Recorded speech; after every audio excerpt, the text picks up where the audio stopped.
बिस्मिल्लाहिर्रहमानिर्रहीम। नाज़रीन, दुनिया न्यूज़ में खुशामदीद। मैं हूं लियाकत अंसारी। पंजाब असेंबली में स्पीकर और डिप्टी स्पीकर के इंतखाब का मरहला तो तय हो चुका, लेकिन अब वज़ीर आला पंजाब का इंतखाब होना है और सुन्नी इत्तेहाद कौंसिल ने अपने उम्मीदवार में तब्दीली की है। राना आफ्ताब अहमद खान जो कि सीनियर पार्लियामेंटेरियन है और 5वीं बार जो है वो पंजाब असेंबली के रुकन बने हैं, उनको वज़ीर आला के लिए बानी पीटीआई ने नामजद किया है। उन्हीं से बात करते हैं और जानते हैं कि वज़ीर आला पंजाब के इंतखाब के लिए उनकी स्ट्रेटजी क्या है। राना साहब, क्या नंबर होगा कल इंतखाब में? इंशाल्लाह जो हमारा नंबर है वो आपको बिल्कुल क्लियर हो जाएगा, क्योंकि कल डिवीज़न होनी है, इसमें कोई अबहम नहीं रहना। मगर इसके साथ साथ सबसे अहम चीज़ है कि जैसे सदर पाकिस्तान ने कहा कि नेशनल असेंबली का हाउस मुकम्मल नहीं है, तो उनको नोटिफाई किया जाए। अगर वो 27 सीटें वो भी हमारी आ जाती हैं, और जो गिरफ्तार हमारे रुकन हैं जैसे अमर रशीद भट्टी है, या किन की कुछ की बेल्स जो इन्होंने, ये तो नहीं मैं कह सकता, matter is in the court of law, फिर उनको भी लाया जाए, यहाँ प्रोडक्शन ऑर्डर दिए जाएं उनके, जो कोई दहशत गर्द नहीं है। जैसे मियाँ असलम इकबाल साहब हैं, एक नहायत शरीफुल नफ्स इंसान है, और उनका हम केस उठा चुके हैं, उनकी बेल्स भी हैं। उनको जब होता है तो सब पुलिस उनके इर्द गिर्द हसार में जाती है। आपने देखा हो कि पंजाब असेंबली में हमारे लिए जाना इस तरह था जैसे, मतलब कि कहना तो नहीं चाहिए, जैसे गांतानामा बे की जेल में जा रहे हैं। तो उधर जाने के बाद जिस तरह हमारी तलाशी ली गई, जिस तरह किया गया, फिर अंदर का माहौल आपने देखा है कि उन्होंने प्ले कार्ड्स लेकर आए हैं, और फिर अपने ये लोगों को बुलाकर वो गैलरीज में उन्होंने जो शोर किया है, this is against the basic decorum of the house also.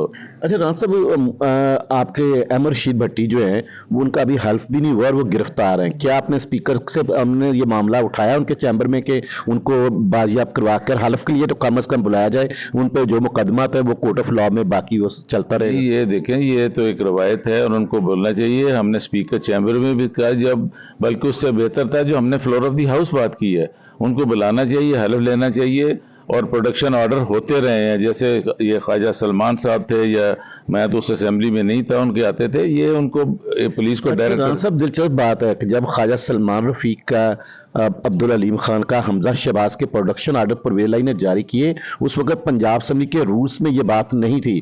Special उसके लिए रूल्स में अमेंडमेंट की गई और फिर कौमी असेंबली की तर्ज पर यह स्पीकर को इख्तियार दिया गया और फिर इन तीनों को लाया गया। ये तहरीक इंसाफ का दौर था।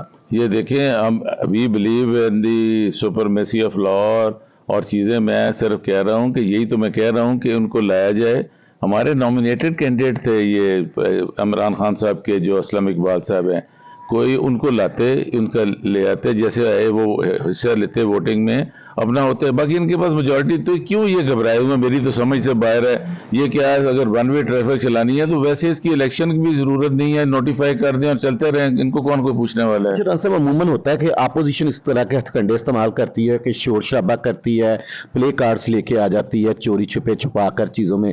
ये पहली दफ़ा देखा है कि हुकूमती अरकान भी जो है वो तस्वीरें ले, और गैलरी जो है हुकूमती अरकान के मेहमानों से जो हुआ है वो तो मतलब हुकूमत की जिम्मेदारी, इस लिहाज से मैं नहीं कह रहा कभी वो हुकूमत तो नहीं बने, लेकिन बज़ाहिर यही है कि उनका कंट्रोल है सारी चीज़ों पे, और हुकूमत की तरह ही वो इस वक्त एक्ट कर रहे हैं। नहीं, आप ये मेरा ख्याल आपका तजिया गलत है। वो हुकूमत में ही है, ये दिस इज़ ए कॉन्टिन्यूशन, ये कॉन्टिन्यूटी है उनकी, ये नहीं है उनकी मर्जी से साहब हो रहा है। देखें कि हम भी एमपीए थे, हमारा बेटा भी नहीं अंदर जा सक रहा था, उन्होंने प्ले कार्ड दिए। इनको अभी तक यकीन नहीं है, क्योंकि आपको पता है ये सारे 9 फरवरी की है, 8 को तो सारे हारे हुए थे 70 हज़ार से, 30 हज़ार से। फिर इनका अभी आप देखें कि लॉ में कहते हैं delay justice in denial justice. आप उनको बुलाएं, उनके फॉर्म 45 करें, ताकि भाई ये ना हो कि 3 साल अदालतों में घूमते रहे होती तो नए इलेक्शन आ जाए। सब लगता है आपको कि ये जो असेंबली है इसमें अब दमादम मस्त अंदर ही चलेगा, क्योंकि अगर आपके हकूक जो है बिल्डोज हुए तो फिर हाउस कैसे चलेगा? ये नहीं, अगर हमारे साथ ये ज्यादती करेंगे या कानून के मुताबिक नहीं चलेंगे या ये वन वे ट्रैफिक चलाने की कोशिश करेंगे, तो फिर तो ऑब्वियस है, फिर उसका हाउस का डेकोरम मेंटेन करना हमारा काम अकेले का नहीं है। आपने देखा होगा कि जिस तरह मुझे ये महसूस हो रहा था, ये यंग लॉर्ड जो आई है, उनको अभी तक यकीन नहीं है हम एमपीए बन गए हैं। ऐसे बिहेव कर रहे थे जैसे किसी ना हाई स्कूल के बच्चे जो है ना असेंबली में सुबह खड़े होते हैं, शोर मचाते हैं, मॉनिटर बन के जी इधर है। तो उनको ان کا انر سیلف جو ہے نا ان کا، وہ ان کو یقین نہیں دلا رہا کہ وہ بن گئے. اچھا صاحب، ویسے آپ سختیاں اٹھانے کے لیے تیار ہیں؟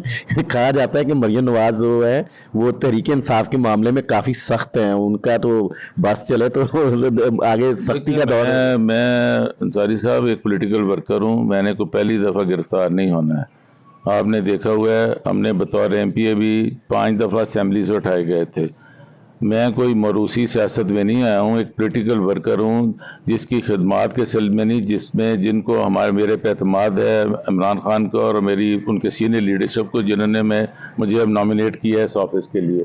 مگر یہ آپ سوچنا پڑے گا آپ کو کہ اگر اس طرح چلانا ہے تو پھر ایسے ہم بھی نہیں چلنے دیں گے. پھر اس طرح یہ نہیں، ہمارے پاس ایک بڑا نمبر ہے اپوزیشن کا، اور آپ کو یہ سارے اگر ریزروز آ جاتے ہیں ہم تقریباً 150 بن جاتے ہیں تو یہ بہت بڑا ہاؤس بن جاتا ہے. پھر سب سے اچھی بات یہ ہے کہ 93 چاہیے ہوتے ہیں ارکان ہاؤس بلانے کے لیے. آپ کسی وقت بھی اجلاس کی ریکوزیشن کرنے کی خود پوزیشن میں، اگر اسپیشل نشستیں نہیں بھی ملتی تب بھی آپ اس پوزیشن میں. دیکھیں جب یہ ہاؤس کا ہو جاتا ہے، جو بھی آؤٹ کم از دیر، اگر میں بن جاتا ہوں تو سب سے پہلے میں لا اینڈ آرڈر سچویشن پہ کروں گا، صحت کی بات کروں گا، یہ سارا انفراسٹرکچر کی بات کروں گا، تعلیم کی بات کروں گا. آپ دیکھیں نا کہ یہ تو نہیں نا کہ انہوں نے صرف یہ اپنی کوئی ذاتی انا کے لیے کرنا ہے. یہ پاکستان جب بنا تھا تو ہمارے جو بزرگ ہیں وہ سب کچھ چھوڑ کے انڈیا سے آئے تھے. یہ تو ہم سیاسی طور پہ تو لا اینڈ آرڈر کا آپ کا عزم ہے کہ آپ نے آتے ہی لا اینڈ آرڈر اٹھانا ہے، اس کی ذمہ دار پولیس ہوتی ہے. پولیس نے تو آپ کے حوالے سے جو لا اینڈ آرڈر کی صورتحال کی ہے، مطلب پی ٹی آئی کا کوئی ہی شاید ایسا رکن یا ممبر ہو جو پولیس سے جس کو تحفظات نہ ہو. یہ جو ہے نا پولیس ہے، یہ کوئی سرکاری ملازم یا سرکار کا ہوتا ہے یا اپنی ذات کا ہوتا ہے. ان کو ان کے رویے اس اوت سے پہلے ہمارے ساتھ اور تھے، اب ان کے بالکل آہستہ آہستہ رویے بھی بدل جائیں گے، اور ہمیں یہ آتا ہے کام کرنا. یعنی اگر کوئی تحفظات ہوا تو آئی جی کو پھر ہاؤس میں بھی طلب کرنے کی ریکوزیشن آپ دے سکتے ہیں، اسٹینڈنگ کمیٹیوں میں ان کو طلب بھی کر سکتے ہیں. آپ نے دیکھا ہوگا میں پبلک اکاؤنٹس کمیٹی میں رہا ہوں تو ہم سب کو بلا لیتے ہیں، تو ہمیں سب سسٹم آتا ہے. ہم نے رولز کے مطابق اور رولز آف پروسیجر کے مطابق، آئین کے مطابق، اور اپنی پریویلیج ہماری جو ہے نا جس میں ہماری کہ پولیس کے لیے بھی اگر وہ قانون سے ہٹ کے چلی تو سختیاں آنے والی، انہیں ہاؤس میں طلب بھی کیا جا سکتا ہے آئی جی کو. اور اپوزیشن وہ پولیس ایسے نہیں کرے گی، دے آر ویری سینسیبل، ان کو پتا ہے کہ سب ایک مساق جمہوریت ہوا تھا بٹوین پیپلز پارٹی اینڈ مسلم نون، ٹھیک ہے، اس میں جو پی اے سی ہے پبلک اکاؤنٹس کمیٹی، اس کا چیئرمین اپوزیشن کو ملنا چاہیے. لگ یہی رہے کہ آپ لوگ اپوزیشن میں بیٹھنے جا رہے ہیں، تو کیا آپ کی یہ ہوگی ڈیمانڈ کہ public accounts committee Tehreek Insaf کو ملنی چاہیے؟ نہیں، اب تو میرا خیال پنجاب اسمبلی میں 2 پریویلیج کمیٹی ہوتی ہیں، دو پی ایس سی، اس میں ایک کی لیڈرشپ چیئرمین شپ ان کو دیتے ہیں جو ان کا طے ہے. تو باقی جو وقت آئے گا تو دیکھیں گے. ابھی اس مرحلے سے تو گزرے، آپ نے تو پہلے ہی ہمیں اپوزیشن بٹھا دیا، ہم تو مینٹلی تیار بیٹھے کہ گورنمنٹ ہے. رانا صاحب چلو دعا کرتے ہیں کہ آپ اگر یہ سمجھتے ہیں کہ پی ٹی آئی پنجاب میں حکومت میں بنانے جا رہی ہے حکومت، تو ہم بھی دعا گو ہیں. بہرحال یہ تھے رانا آفتاب جن کا کہنا تھا کہ وہ اس ہاؤس میں جو ہے اگر قانون اور آئین سے ہٹ کر معاملہ چلے تو پھر وہ بھی جو ہے وہ سخت گیر رویہ اختیار کر سکتے ہیں، اور وہ ہلکی اپوزیشن نہیں ہے، ایک بڑے نمبر کی اپوزیشن ہے جو ٹف ٹائم دینے جائے گی حکومت کو. مجھے ناظرین اجازت دیجیے، اللہ حافظ.